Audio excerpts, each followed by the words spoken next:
Hello and welcome back. Today I will be explaining a C++ code that randomly generates a pony baseball game lineup. This program will ask the user to enter player names and their batting averages. Then we'll sort the players based on their averages. It will then randomize their field positions and generate a game lineup for 5 innings. So we have to make sure that each position hasn't been played before. So here I have indicated that player 0 has been assigned right field. 3 will have right field, but it cannot play it because it has already played it before. Same with the column, all positions, which is all of the positions available. Then we have sub positions, so infield positions, and outfield positions, which will include out 1 and out 2. Then we will declare a 2D string array called player array to store both the players' names and their positions for each inning. So the program is going to prompt the user enter each player's name, then it will get each average of those players. So it's going to compare the averages of each player. If the average of a player is lower than the average of the player following it, their positions in the array are swapped. Next, I used the variable seed to initialize the random number generator in the code. This helps ensure that the randomization of the field positions is different each time the program is executed. After sorting the players, the program randomizes the field positions for each player. At this point, it is completely random. So to ensure that the columns and rows are completely different, and for inning 1, it's going to give the default option to make sure that the first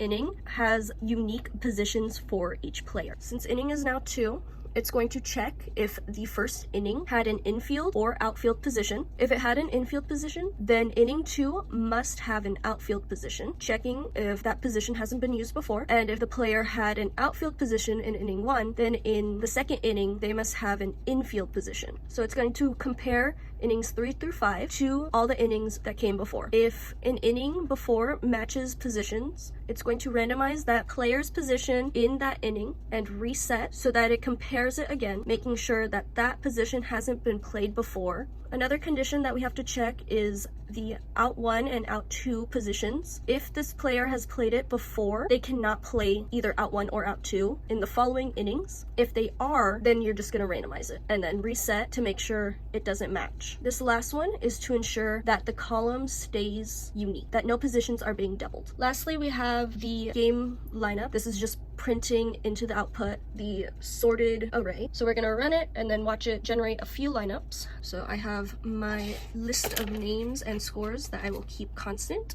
So yeah, Ryan, Amy, May, Zach, John, Zoe, Zia, Emily, Pat, Jack, Orion, and Jin. Then for these averages, here is our first inning. So because Orion sits at an average of 9.1, he's going to be first, and poor Ryan sitting at a 1.17 is going to be last in our lineup. So in each column, there are unique positions for each column, as well as in each row, they do not play the same spot twice. And the last condition is that out can only be played once for each player if they do have out. So I'm going to write down Orion's lineup. So when I run this program again, he will have different positions. I'm going to run it one more time. All right, and I'm back. So we have a whole new lineup, same thing, different outcomes. You can pause here to double check if you want to. But to compare Orion from the first game lineup, remember in inning 1 he had second base. In the second inning he had right field. In the third inning he had third base. In inning 4 he had an out position, and in inning 5 he had catcher. So as you can see, it does follow all of the requirements for the program.